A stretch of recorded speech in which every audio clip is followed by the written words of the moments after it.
It's quite a beautiful concept to me how human psychology works. How some things don't need to be taught, how you can just absorb them.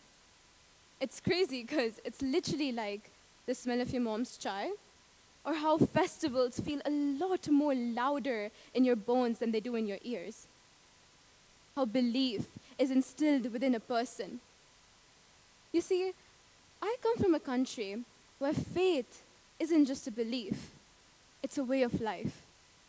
It's in the bells ringing through the ancient temples, the azans, the gurdwaras, the churches, and the infinite others.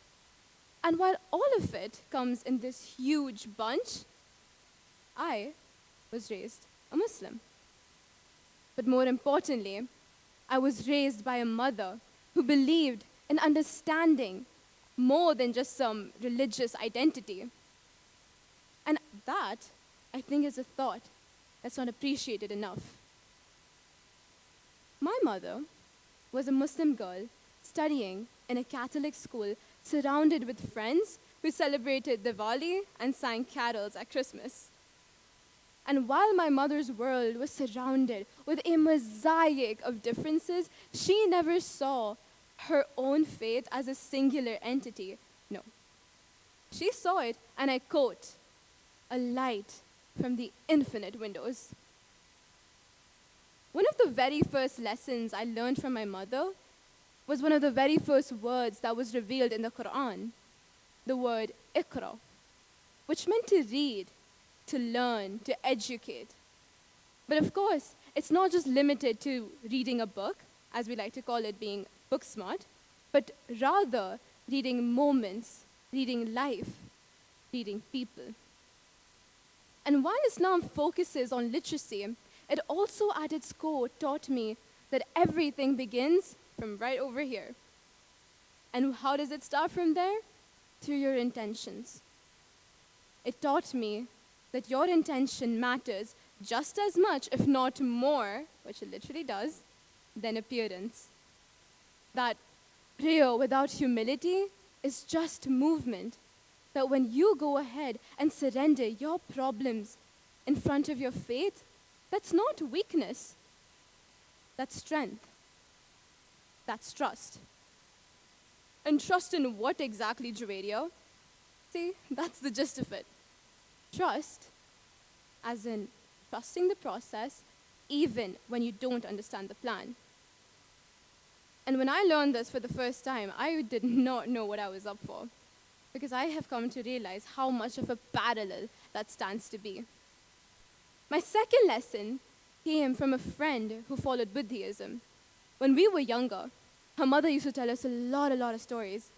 And one of my favorites, and perhaps the most popular one, goes like this. A mother, completely filled with grief over the loss of her son, goes out in search for the Buddha to seek his guidance.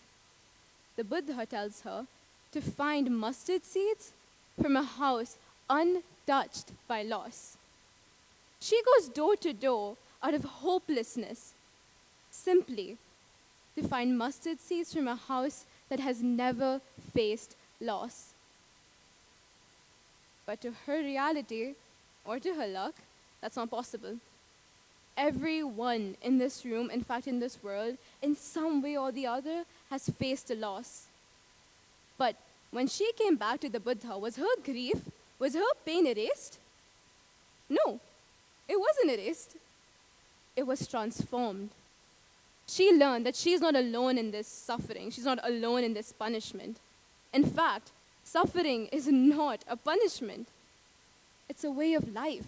It's a part of life. It's what makes you human. And while she was on this journey, she trusted the process even when she didn't understand the plan. And it's interesting because following that, I learned another lesson, which comes from Christianity. It taught me about forgiveness. It told me something very unique. I remember when I was younger, I read a story of how Jesus went ahead and prayed to God, asking for forgiveness for those who wronged him. At first, when I heard of that, I mean, it sounds very heroic, right? But why? Why ask for forgiveness for those who wronged you. What's in it for you? See, that's the thing.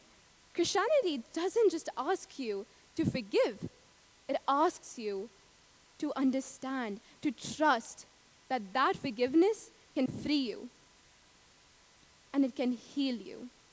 Because healing is one of the many steps towards growth. And when you grow, you involve healing. And healing is something that comes natural to all of us. It comes in a very, very natural manner. You make a mistake, you love, you forgive, you repeat it, or even if at that point you don't, but you learn to grow from it. And that's the beauty of it. Because when you're going ahead into that path of healing just for the sake of your own peace, even when you don't do it consciously, you are trusting the process even when you don't understand the plan. All right, Juwairiah, fine.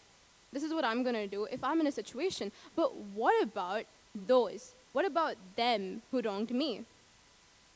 Valid question. See, coming from my own generation, a very common terminology for that would be, an answer to that would be karma. But obviously, I'm not going to talk about a terminology that took root from Hinduism and define it like how it's being defined right now. I'm not going to sit here and talk to you of how a bad action boomerangs back instantly. No. I'm here to talk to you about karma, the cause and effect, intention, and action reaction. See, the Bhagavad Gita talks a lot about doing your duty, maintaining your karma, without obsessing over the outcome. And it's interesting because it's really, really hard. Because we live in a world that's so result-oriented that we completely overlook how the process has been. We are so involved behind the grades, the likes, the followers that come along the way that we don't think twice of how much it took for us to reach there. And inevitably, we end up asking ourselves a very, very vague question. But what do I get from this? That shouldn't be the question. Because I came to realize how vague that was. Hinduism flipped that question for me. It said, do the right thing anyway, but do what you want to do. And it just changed for me. I can do whatever I want to do. Why? Because it doesn't matter to me what results I obtain in the end. What matters to me is the effort I put into. And therefore, your job isn't the result, it's the effort. Interesting. So while you're in that endeavor, you're trusting the process? Yeah, you practically are. You have to. You're trusting the process because that is the process. But then a very, very popular question comes around. Okay, wait, but why do I care about what other religions have to say about my life? Why does it matter to me? And in that sense, that question is completely valid. So if I were to take my own way of answering that question, this is how it would go. I believe it's because when you go ahead and approach religion or even life with understanding instead of fear, with curiosity instead of judgment, you don't just become a more tolerant person, you become more human. It doesn't matter what religion you follow.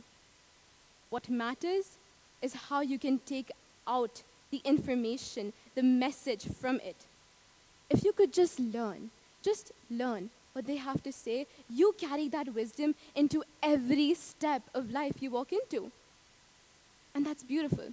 Amongst my people, we have a saying that faith is a lifestyle. I, for one, 100% agree with that. See, it doesn't matter what religion you follow or what faith you believe in, but rather the understanding of the fact that these ideologies, these tales, these messages, these stories have created, crafted, and saved so many people and societies from utter ruin and have abided by their one common idea: peace. And now that we're living in a world that's so quick to divide, choosing to understand might just be the boldest thing you can do. Because we're living in a world that's aching for more kindness, for more forgiveness, for more open hearts, but more importantly, for more unity.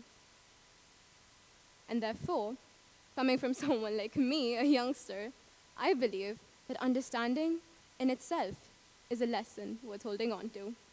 Thank you so much.